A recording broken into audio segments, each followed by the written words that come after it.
Aleluia!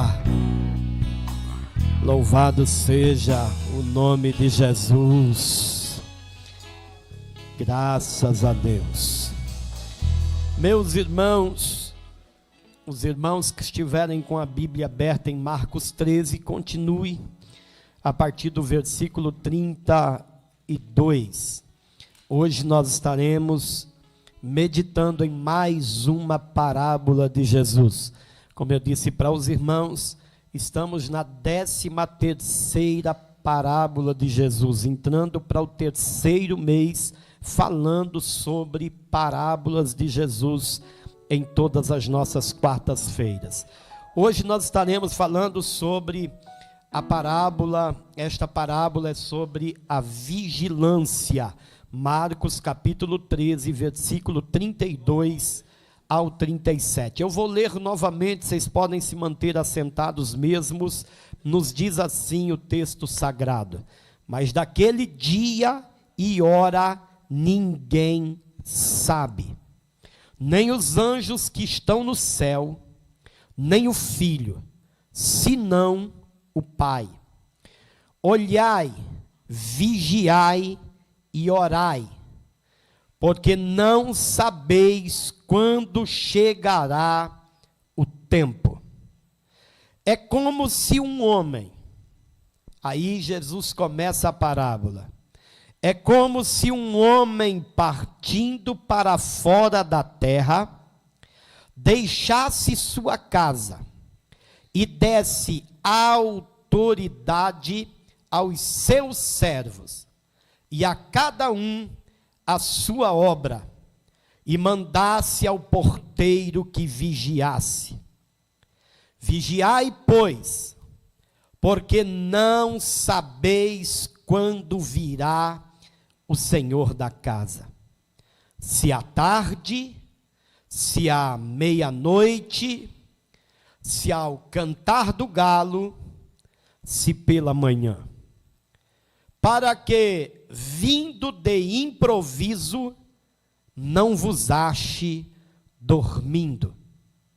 E as coisas que vos digo, digo-as a todos: vigiai.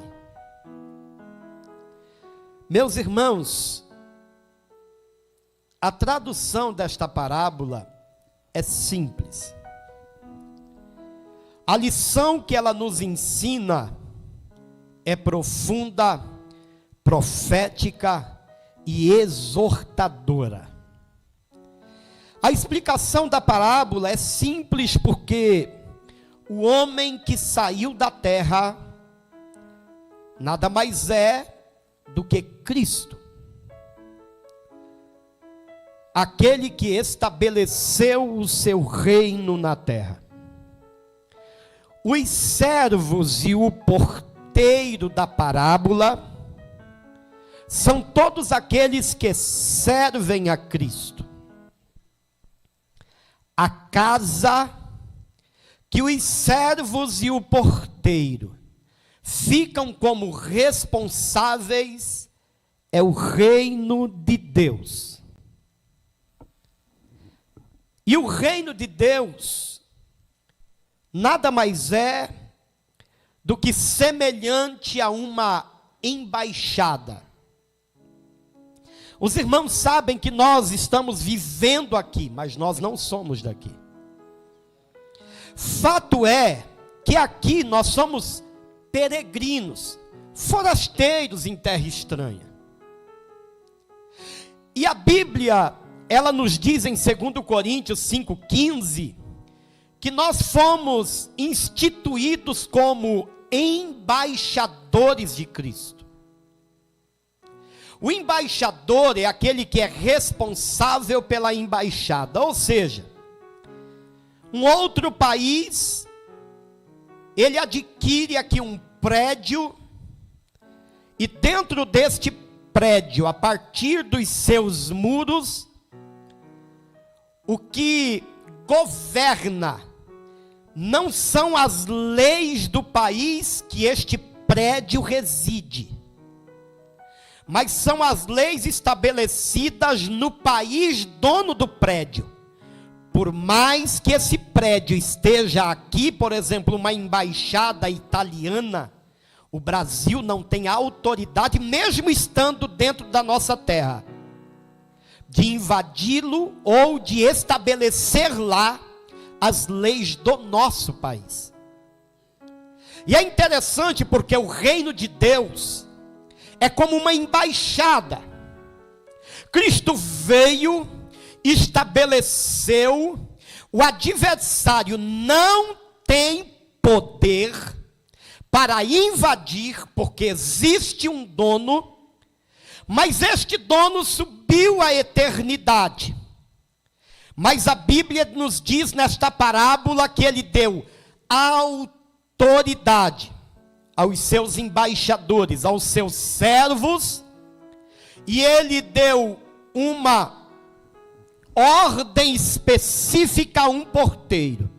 Ele disse: vigiai a cidade, vigiai a casa.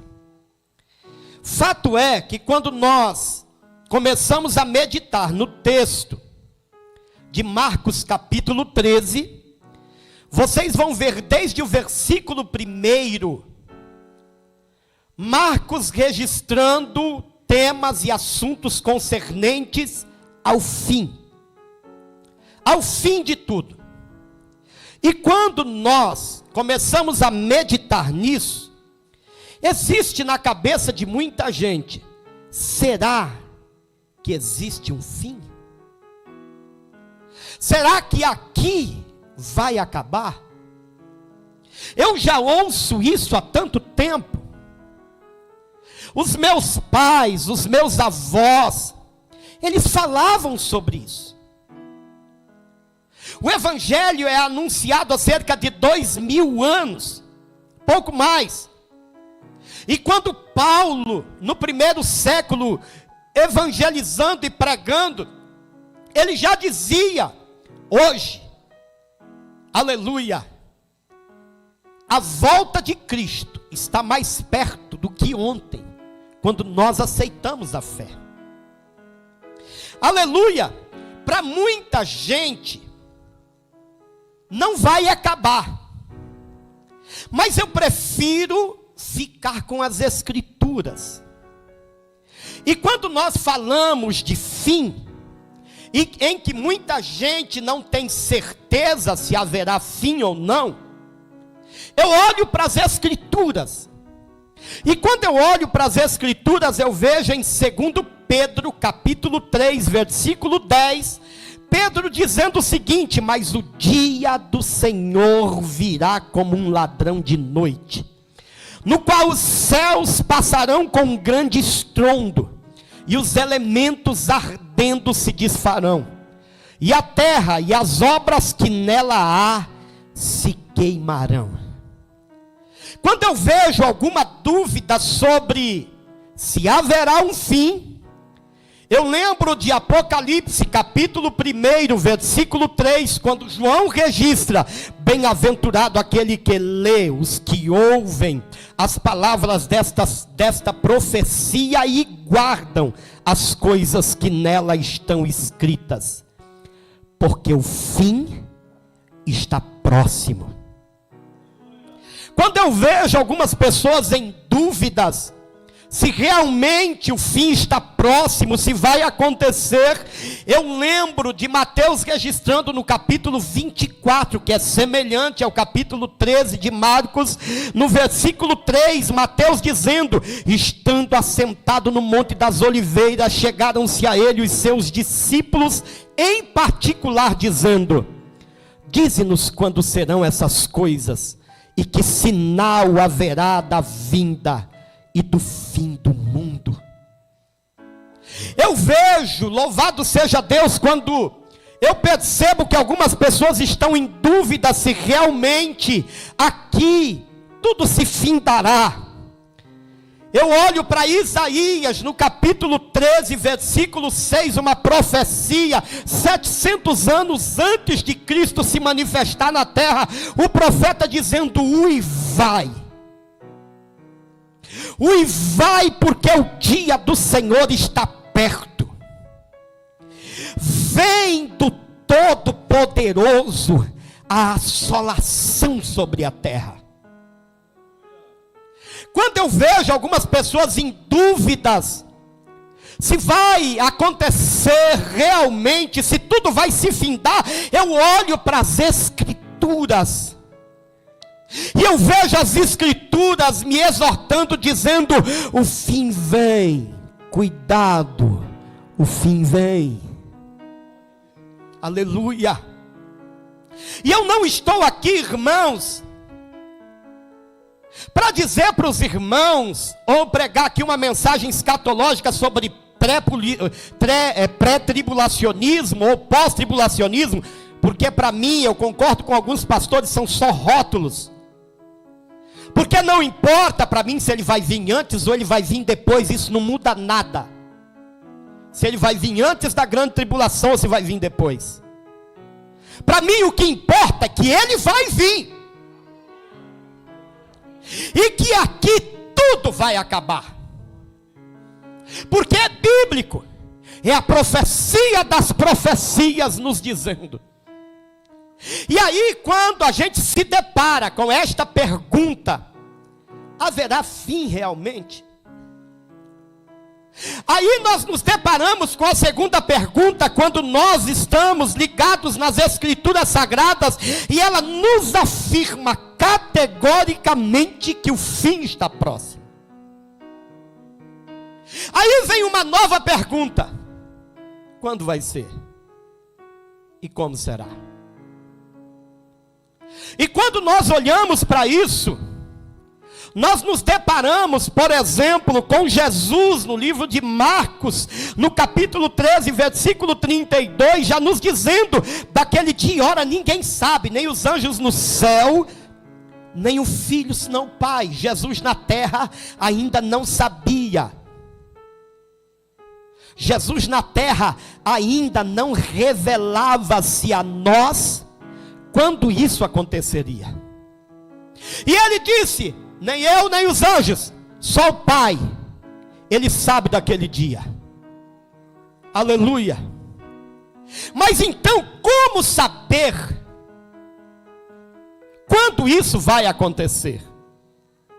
Aí Jesus, Ele nos dá uma nova gama de respostas para esta segunda indagação. Quando vai ser? Como será? Mateus 24, 14, o evangelista Mateus, ele diz: um dos sinais de que ele está próximo, e este evangelho do reino será pregado em todo o mundo, em testemunha a todas as gentes, e então virá o fim. Aí você pode até entender que vai demorar. Pastor, se o evangelho tem que ser pregado a todo mundo, então vai demorar.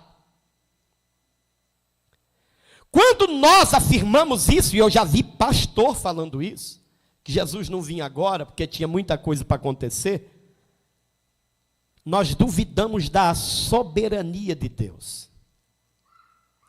Uma das coisas mais notórias que o mundo pode ser revirado do avesso no estalar de dedos foi a pandemia. Em um momento parecia que estava tudo bem, e daqui a pouco o mundo revirou do avesso, e foi todo o planeta Terra em um estalar de dedos. Uma das coisas que nos ajudam a entender o que Marcos registra no capítulo 13, versículo 20, ele diz: e se o Senhor não abreviasse aqueles dias, nenhuma carne se salvaria, mas por causa dos escolhidos que escolheu, ele abreviou aqueles dias. Aleluia. Marcos registra que, aleluia, os dias do final vão ser abreviados, para que haja salvação, porque existe um risco eminente de que muitas pessoas se percam por causa dos dias difíceis. E as Escrituras Sagradas, ela vai continuar nos dizendo. Parou por quê? Acabou? Ela vai continuar nos dizendo que existe algumas coisas que nos mostram que o fim está próximo.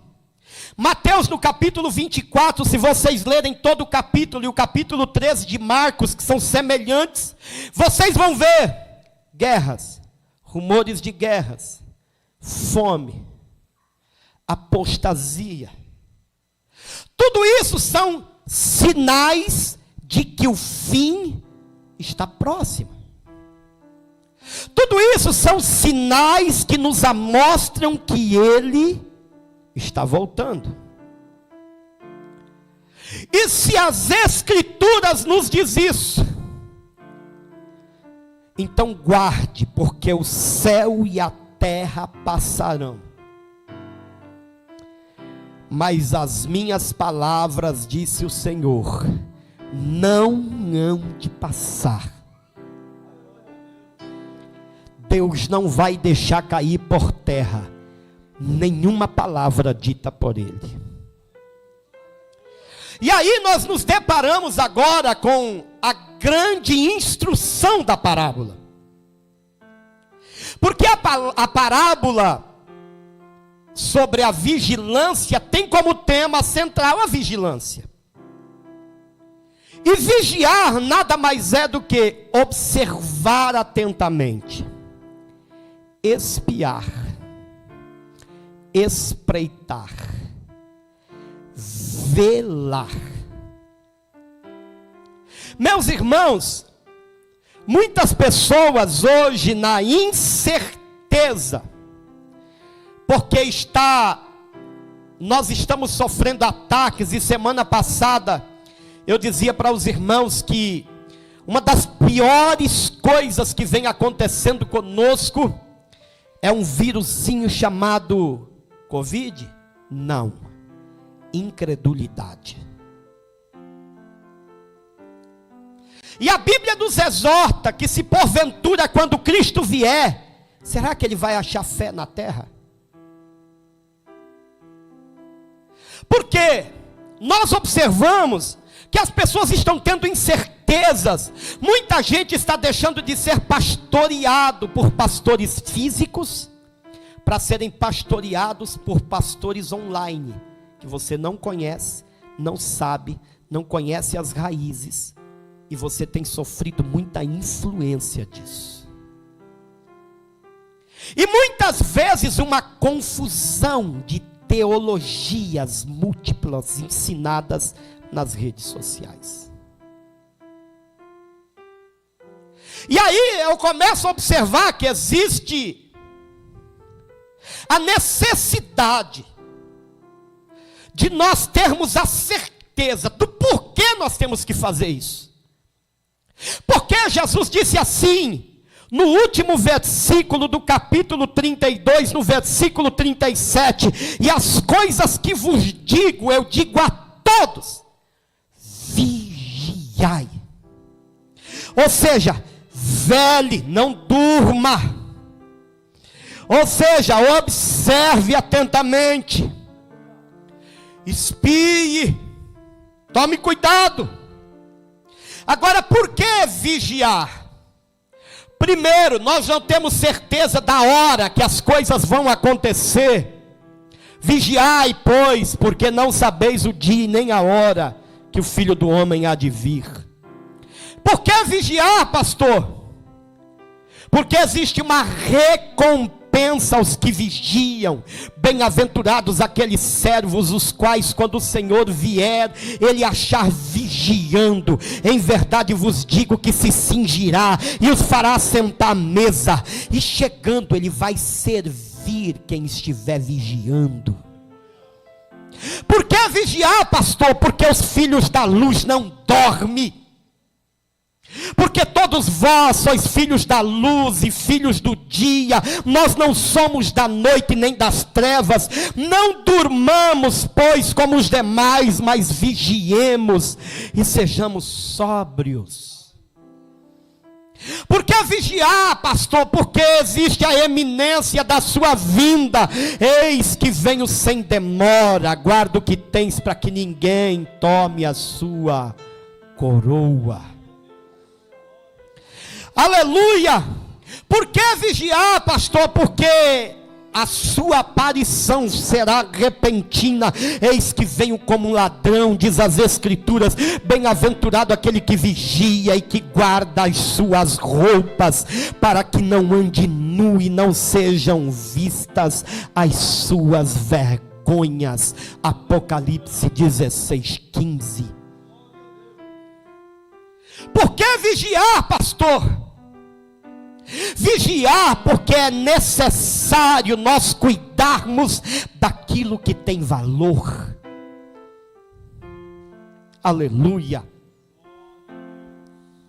Em Mateus, no capítulo 25, do versículo 14 ao versículo 30, existe uma parábola, a parábola dos talentos. E a parábola dos talentos, ela começa semelhante. Ela diz, porque o reino dos céus é semelhante ao homem que viaja para longe, mas antes de viajar ele chama os seus servos, e ele dá a um 5 talentos, a outro 2 talentos, e a outro 1 talento. E ele viaja, e o que tinha 5 talentos, granjeia mais 5, o que tinha 2, granjeia mais 2, mas o que tinha 1, enterra o talento. E depois de muitos dias, o dono da casa volta, e ele chama para prestar contas todos aqueles que ele deu talentos. E ele chama o primeiro que recebeu 5 talentos, e ele diz: meu senhor, eu granjeei mais 5. E ele diz: servo bom e fiel. Ele chama o segundo que ganhou 2 talentos, cada um recebeu talento segundo a capacidade, e o que ganhou 2 talentos também diz: senhor, eu granjeei mais 2, e agora são 4 talentos. Ele disse: servo bom e fiel. E ao que recebeu 1 talento, ele chama para o acerto de contas, e ele disse: senhor, eu enterrei o talento, porque sei que o Senhor é um Senhor forte, que semeia onde não plantou, e eu tive medo. O Senhor, dono da casa, olha para o que recebeu 1 único talento e diz: servo mau e infiel, tu nem colocou para correr juros o talento que eu te dei, tu enterrou. Tu é ruim, tu é mau, porque eu te dei uma responsabilidade.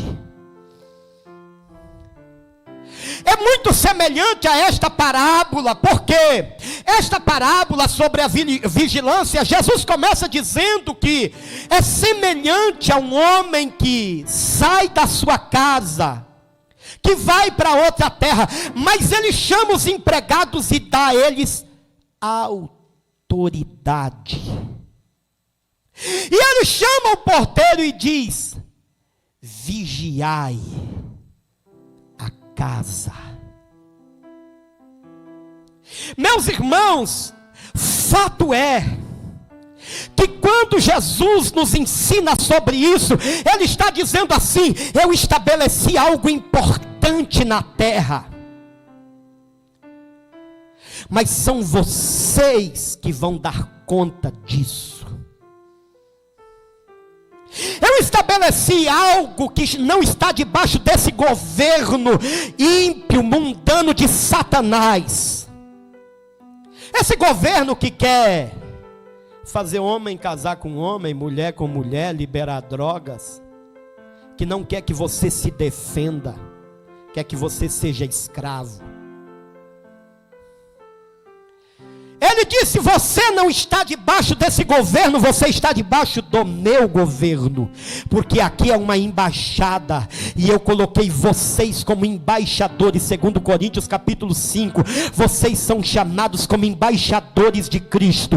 Aqui ninguém mexe, no reino de Deus, vocês estão como governantes, representantes do céu.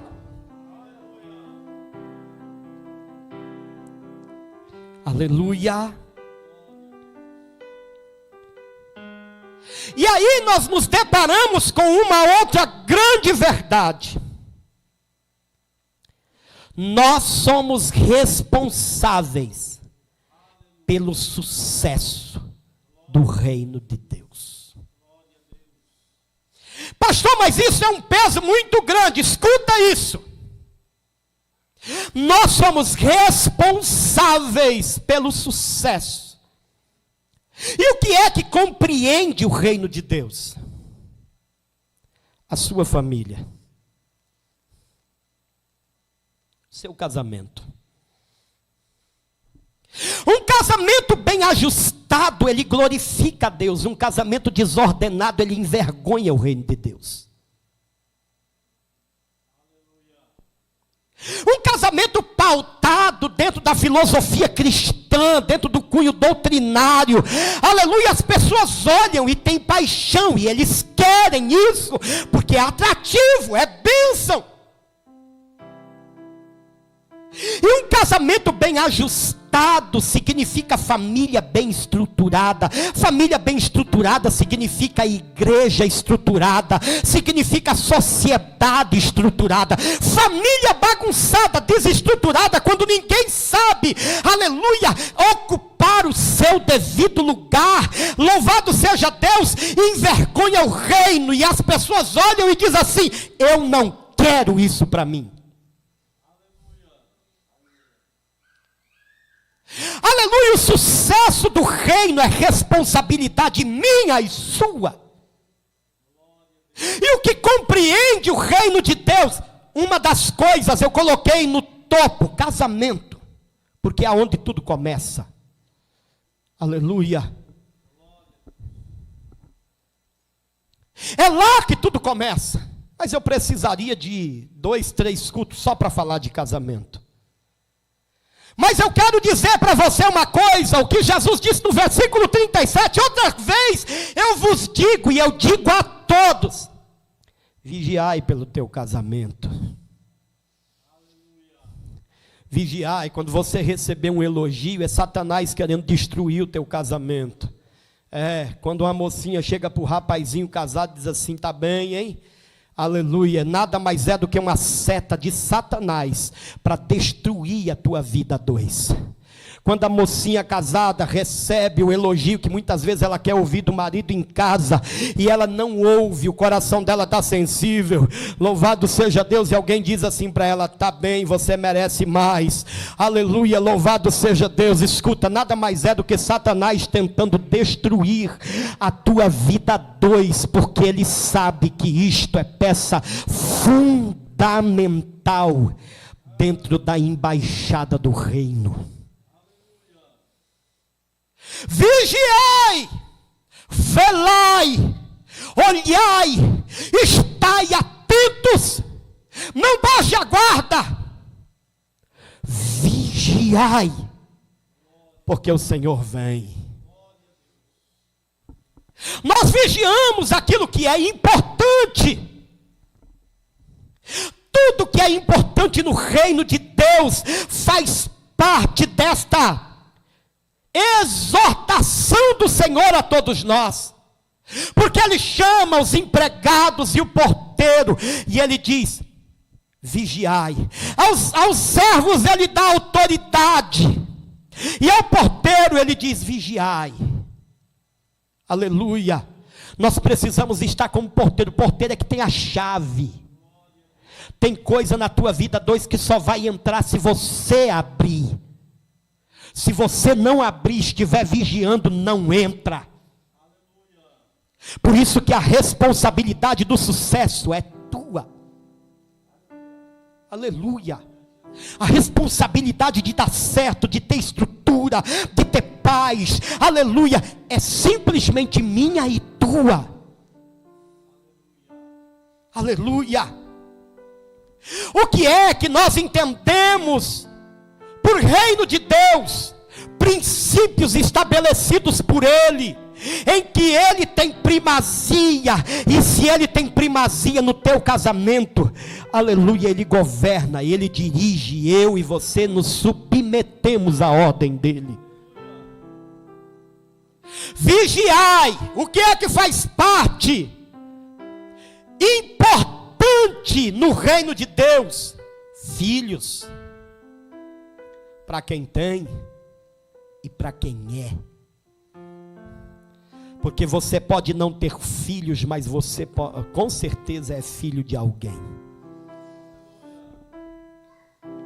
Vigiai, estai velando, não durma. Vigiai, é importante para você, vigia. Eu vi um psicólogo falando disso, eu até postei na minha rede social, no meu status. Aquilo não é um pastor, é um psicólogo. Ele diz assim: todos os criadores de redes sociais, os filhos deles não acessam as redes sociais. Eles só deixam os filhos acessar as redes sociais acima de 15 anos. Quem criou, eles dizem assim: isso aqui mata a mente, o meu filho não vai. Mas ele quer que o teu filho vá. E você não vigia.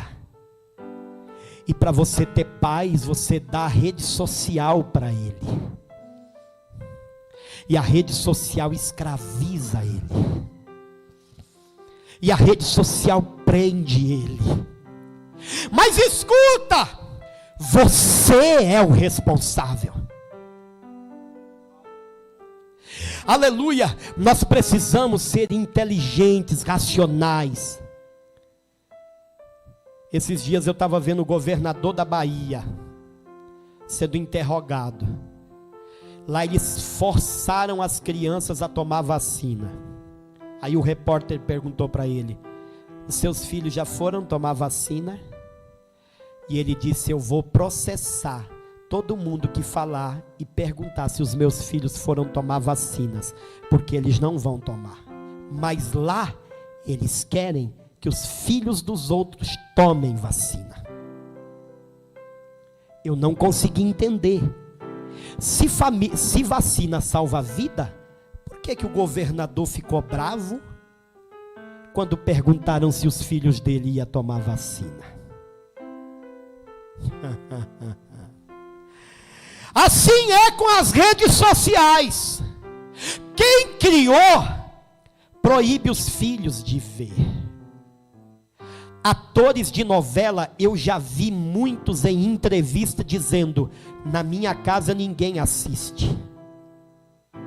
Mas ele empurra na tua casa, para você e os teus filhos assistirem. Meu irmão, Jesus disse: vigiai. É importante para a tua vida? Os teus filhos são importantes? Como é que você está fazendo com eles? Vigiai. Vigiai, estai atentos. E nesta escala de importância, porque nós vigiamos aquilo que nós achamos importante, e que é importante com base nas escrituras dentro do reino de Deus, porque ele deu autoridade aos servos, e ao porteiro disse: vigiai. Ele foi, mas ficou sobre a nossa responsabilidade a continuidade deste reino, que tem bases, e bases sólidas: casamento, filhos, família. E a tua vida espiritual? Outra coisa importantíssima para cuidar, ao invés de cuidar da vida dos outros, é cuidar da sua vida espiritual. Como é que ela está? Está orando? Não? Você pode fazer o que for, irmão. Charles Spurgeon tem uma frase dele que eu gosto muito. Ele diz que é impossível um cristão ser verdadeiramente cristão se ele não orar todos os dias. É impossível. Isso é viver de aparência. Você não orar todos os dias.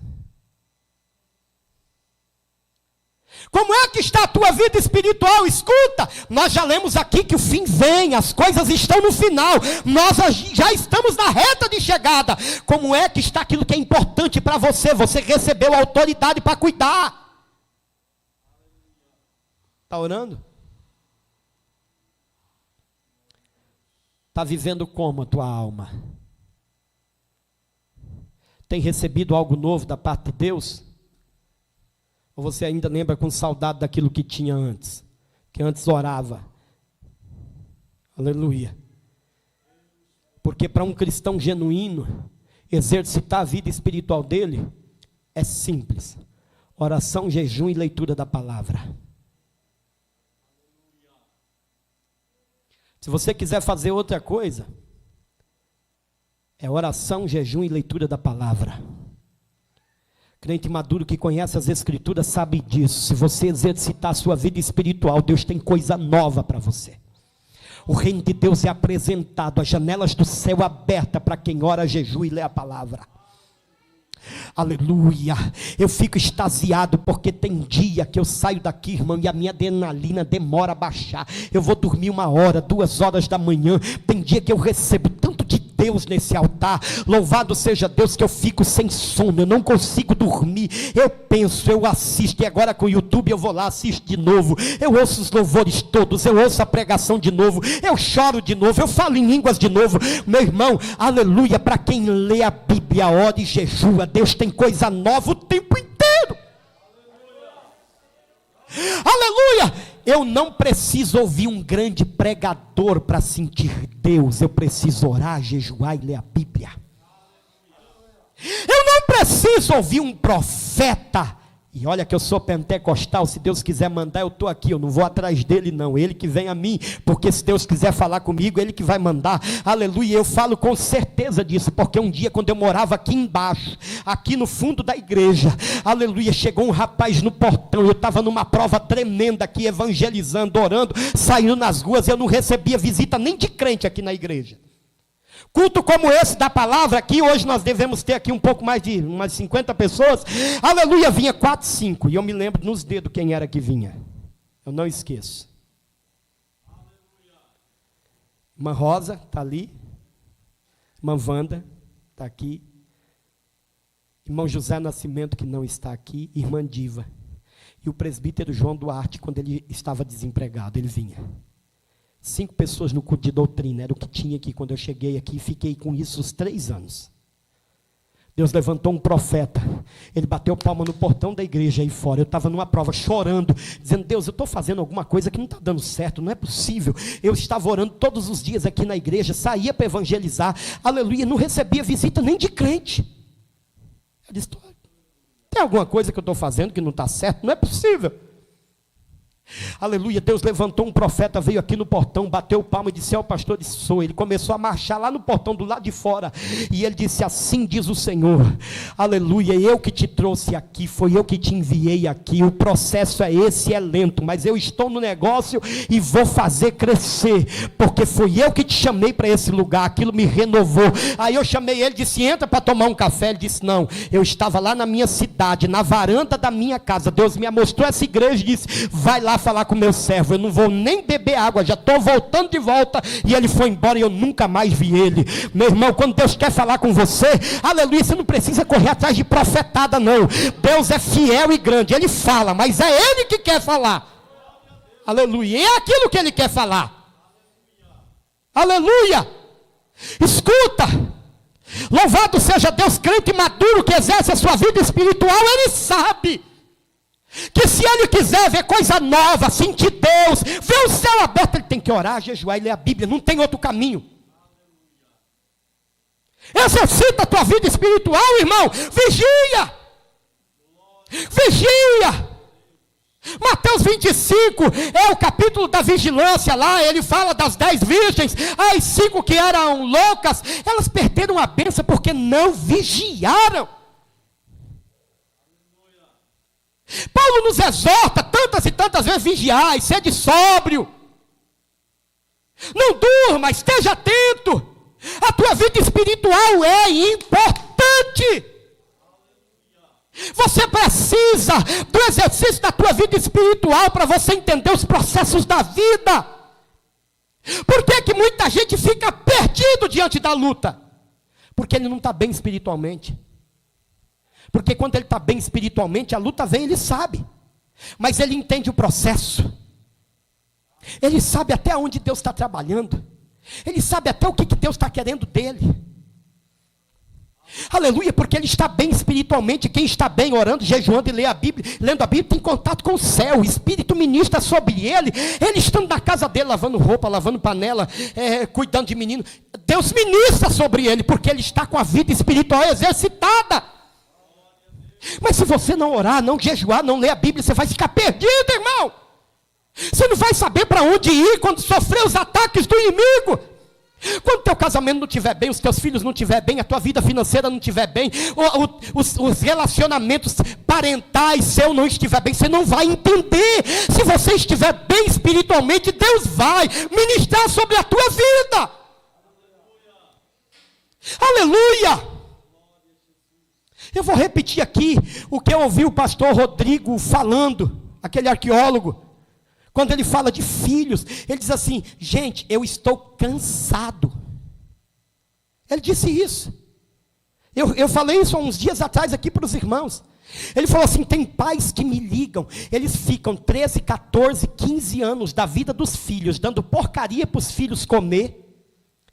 Ele está falando de internet, de ensino deturpado, coisa que não está na Bíblia. Ele deixa, permite, é permissivo. Ele disse assim: eu estou cansado. Aí eles me ligam, os filhos começam a perder, ele começa a perder, eles me ligam e falam assim: pastor, conversa com meu filho para ele consertar. Ele diz: como é que eu vou em 15, 20 minutos, 1 hora, consertar o que eles estão fazendo de errado há 15 anos?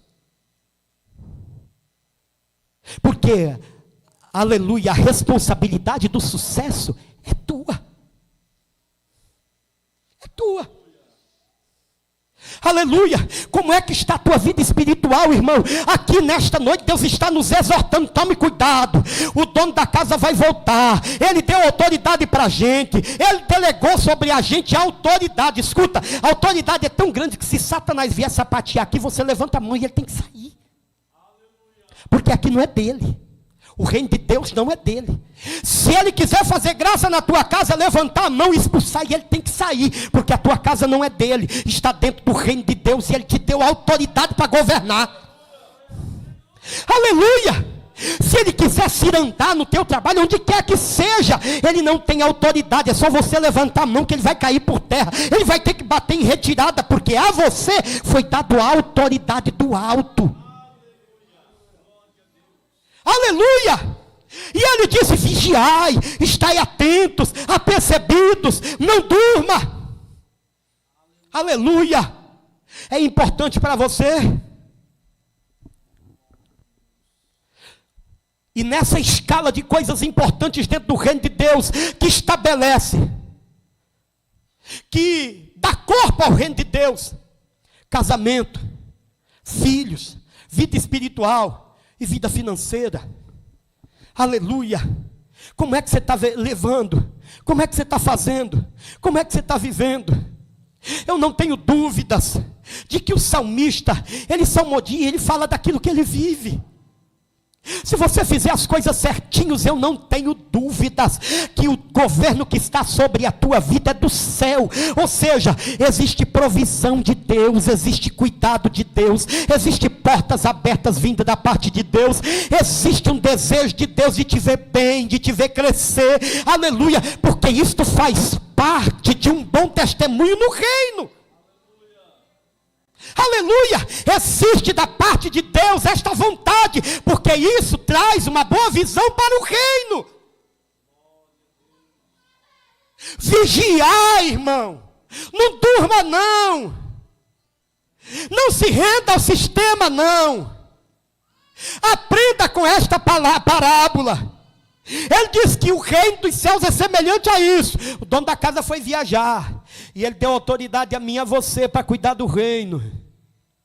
E ele deu chave para o porteiro, porque o porteiro que vigia é ele que permite se entra ou não. Aleluia, é você que vai permitir se vai entrar alguma coisa ou não no teu casamento, se vai entrar alguma coisa ou não na vida dos teus filhos, se vai entrar alguma coisa ou não na tua vida espiritual, se vai entrar alguma coisa ou não na tua vida financeira. Aleluia, porque ele deu a você essa autoridade. Aleluia, não deixe o inimigo te manipular, te enganar, te seduzir. Continue ficando com a palavra. Louvado seja Deus, porque se você viver a palavra, Deus garante o sucesso. Sabe por quê? Que no livro de Provérbios a Bíblia diz: ensina o menino no caminho que ele deve andar, e ainda depois de velho não se desviará dele. Porque se você ensina, ele pode até fraquejar, mas Deus é responsável por ele. Você fez tudo o que era para fazer.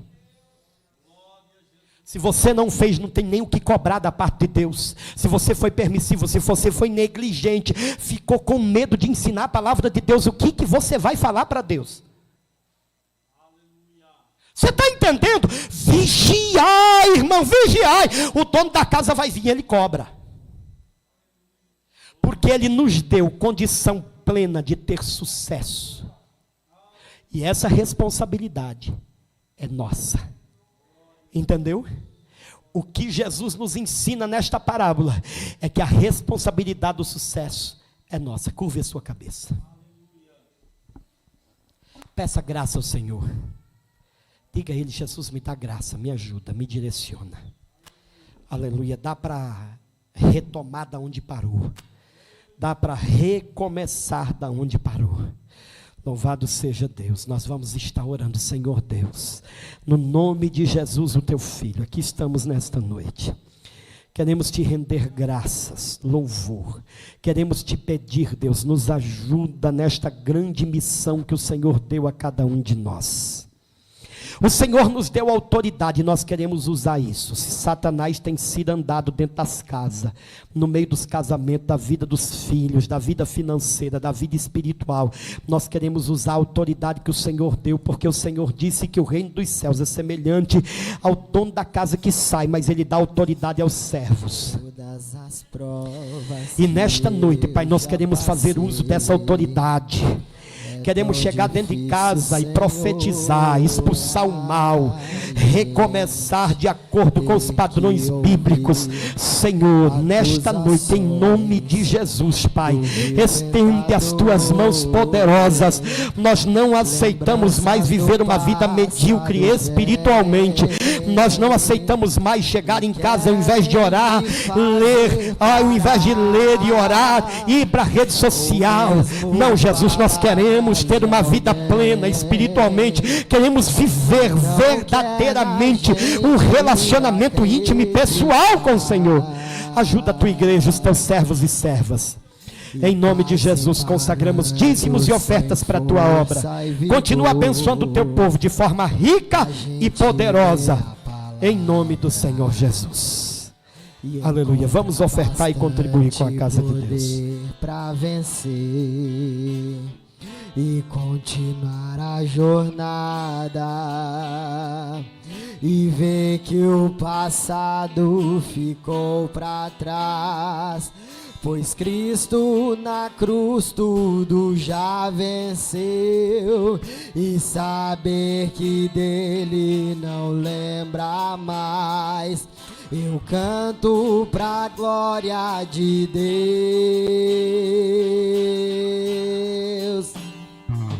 Nenhuma condenação há para quem está em ti, Jesus, cuja vida coberta está pelo sangue que desceu na cruz. É certo que provas virão, investidas do vil tentador, mas nenhuma condenação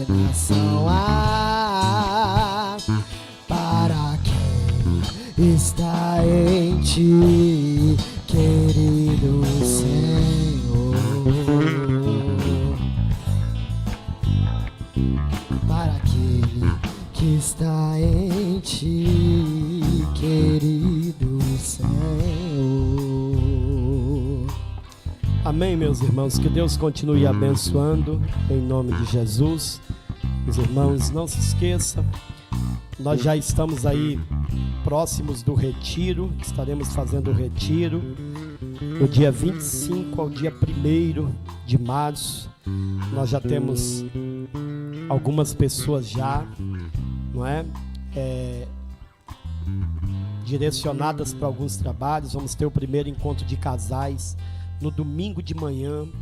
Bispo Gibran vai estar ministrando no dia 26, ou melhor, dia 27, lá no Retiro para os Casais. O primeiro encontro de casal vai ser feito lá. No dia 27, pela manhã. No dia 27 à noite, na vigília, vai estar ministrando lá. Eu esqueci o nome do pastor.